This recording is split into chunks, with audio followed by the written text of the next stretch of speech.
Good afternoon. Welcome to Sports Nothing But Sports with Kent Sterling for Monday, July 29th, 2019.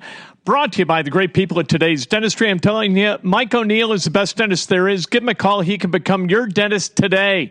317-849-2933. News out of the Pacers as the Colts enjoy a day off. TJ McConnell introduced to the media. We also had a chance to talk to Edmund Sumner. And you know what? The Fever are back in town. They got two games coming up, Wednesday and Saturday at Bankers Life Fieldhouse. Erica Wheeler back home from the All-Star game where she was the most valuable player in the All-Star game. The Fever right now, you know what? They're 6-15. They got to get this thing turned around. They've lost 9 of their last 10. We'll see if they can get that done. Talking to TJ McConnell. So you're a team first guy. Is that because you're a coach's kid? I think that can be attributed to it. But I just think, I've just always been about the team. It's always been who I am as a person, and that'll never change. You went to Drexel, and then you transferred to Arizona. What was it like going to Drexel, knowing did you have to prove yourself there? Has your entire basketball career been about proving yourself? Yeah, I've always been undersized, and I'm not the fastest, not the tallest, not the strongest, but I can control how hard I work every day, and that's how I play. I play extremely hard, and that'll always be me. But there are a lot of guys who work hard. I mean, there are thousands of kids every year in high school who work really hard. A bunch of them are coaches' kids. What separates you from those guys? I don't know. I guess, like you said, everyone works hard, but I guess my work ethic is I don't want to say better, but maybe I put in more hours. You got to have a little bit of skill to play in the NBA. So I think it's a mixture of my work ethic and just being skilled. What's the response to opponents who play against you? Is it more annoyance or respect? I hope it's a little of both. Just being out there, being a pest and annoying the heck out of them, and then at the end of the game, them respecting me for how hard I play and for what I bring to a team. What made Indiana the right place? The fans. I've played against these fans, and they're great. They love basketball, and I'm happy to get to know all of them. And obviously, what brought me here the most is the chemistry that the team has. I've heard about it, and meeting with a few of the guys, I now see firsthand how great it is, and wanted to be a part of it. This is kind of a diva-free town. Football, basketball, they don't dig divas, and that kind of suits your personality, doesn't it? Yeah, I'm about as low-key as it gets, and don't really see myself as a prima donna, and I honestly don't think I have the room to be a prima donna. I think that's a good thing. Thanks, TJ. Appreciate it. All right, let's talk to Edmund Sumner. Got a new contract. How cool is it to be financially secure? It's great for me to be able to, take care of my family and stuff like that. That's something as a kid you always want to do because you see what your parents go through to kind of put you in better situations. It was a dream, wasn't it? You're taken toward the end of the second round. You think, okay, I'm hurt, but they believe in me, and this is cool. And so if I keep working, maybe I get to this thing, and you got there. Mm-hmm. Yeah, that definitely was the approach. I knew in the situation I was in, being hurt and having to have the ACL surgery and a shoulder surgery, I knew kind of I was going to have to work my way back up. So, I knew it was going to be a little process. I just had to stick with it day by day. What's that next threshold that you want to get to? Really solidifying my role into a rotation, I still have work to do, but I know I can compete and kind of show how I'm valuable. It kind of looks like what Kevin's trying to do is put together a roster that's going to compete internally to find a role on the floor. Is that what it feels like to you?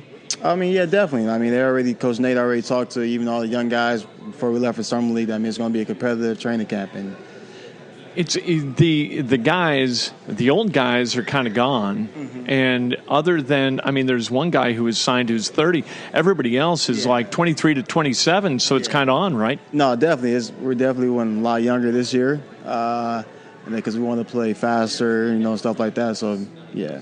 What do you have to get better at? Just continue to be more vocal, I can get better at a lot of things. Better at shooting, passing. There's a lot of areas, I can improve in.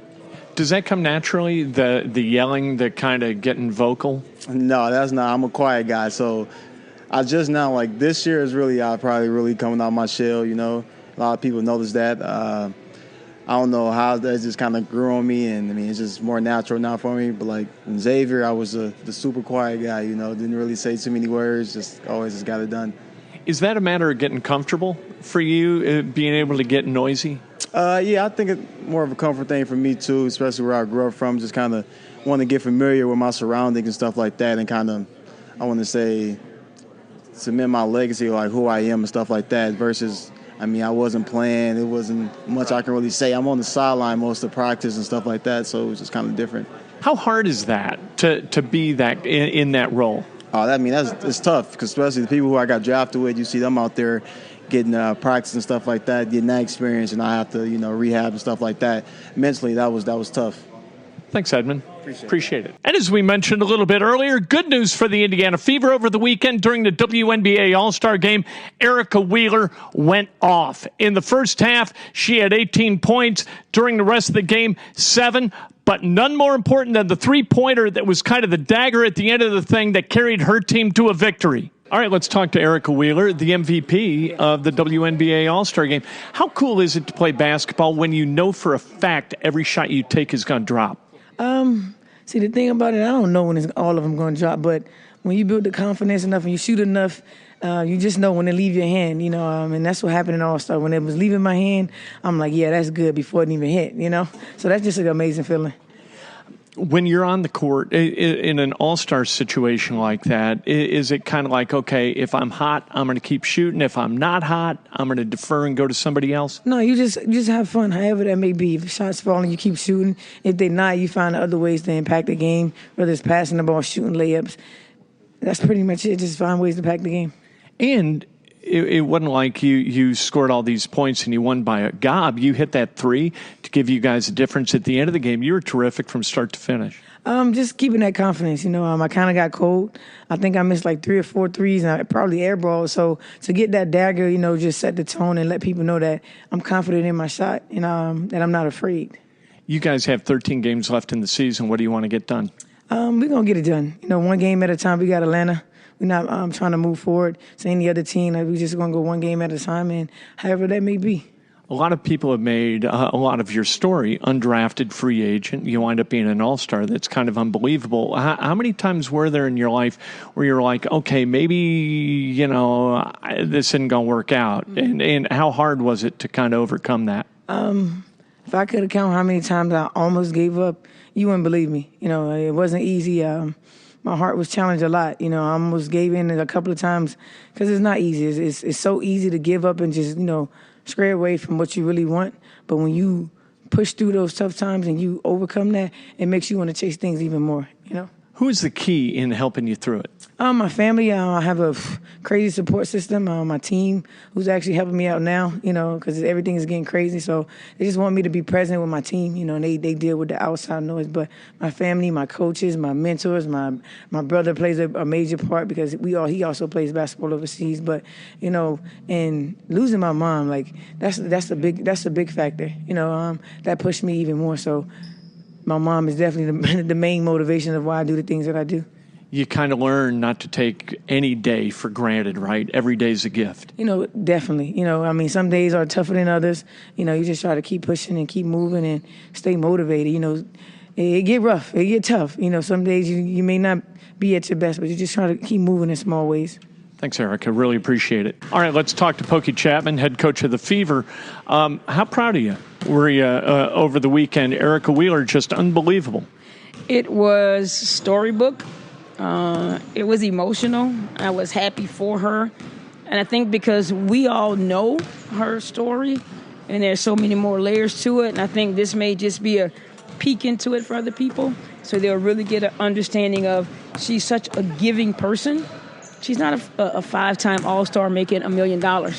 But when she had 2 nickels, she gave 1. And some of that energy she's given out to the world, she's getting back. So I'm just happy for her. to see somebody get it back, to see somebody push all in effort-wise every single day and see them, on the floor with everybody watching, see them have that moment, that sweet spot in time. That's got to be wonderful for you as a coach. It was perfect because people thinking just about the physical energy, but it's the mental energy that sometimes I don't often get to see in the locker room, in the weight room, in the training room. When she's the last person to leave the arena with 10 family members here, but she's going to get in the cool world tub because it's Friday, we play on Sunday. That's the layers of stuff that has enabled her to be in a position to maximize this moment. You got about a dozen games left in the regular season. What do you want to get done? 13, to be exact. I want to get to the playoffs. And we do that by playing the most important games of our lives on Wednesday because it's the next one. And I want to beat Atlanta. Tiara McCowan, her development, where is she and where do you expect her to go? And it's difficult for outsiders to understand the impact she's had. We've always been a rebounding team that was on the bottom tier. But with Tiara, we're probably top half. And that enables us to have an opportunity to be in those close games that we haven't been able to close out. Thanks, Coach. Appreciate it. It's really cool to talk to Pokey Chatman and see in her eyes the love that she has for Erica Wheeler and the admiration and the respect that she has for her player. I love coaches who understand that it's about the players and it's about their development and it's about how they overcome adversity, how they accept challenges, and how they move forward in their lives. And you can tell that Chatman really has just unending respect for Erica Wheeler and a lot of the players she's got on her roster. Hopefully, again, Wednesday and Friday, we see good stuff coming out of the Indiana Fever, especially from Tiara McCowan, who is kind of growing up through her rookie season in the WNBA. Tomorrow, Colts, they're rolling. Morning practices all week. The weather ought to be terrific all week long. You know what? Good weather, good people, good weather. That's the way it works. Jabal Sheard, the only real loss via injury thus far during training camp. A couple other guys with some dings like Paris Campbell, like Kamoko Toure. But overall, Penny Hart got a little hamstring thing going, but overall, really, really healthy. And there's one guy who's irreplaceable, and the one guy we keep looking at is Andrew Luck. If he's healthy for 16 games, the Indianapolis Colts are going to be really damn good this year. Practice tomorrow morning. We'll be out there. Sports Nothing But Sports at 3 o'clock. Tomorrow morning, of course, Breakfast with Kent, bright and early at 8 o'clock on Facebook Live, and then on Periscope Live at about 8:15. It's a show so nice that we do it twice. Join me tomorrow morning, brought to you by the great people at Today's Dentistry.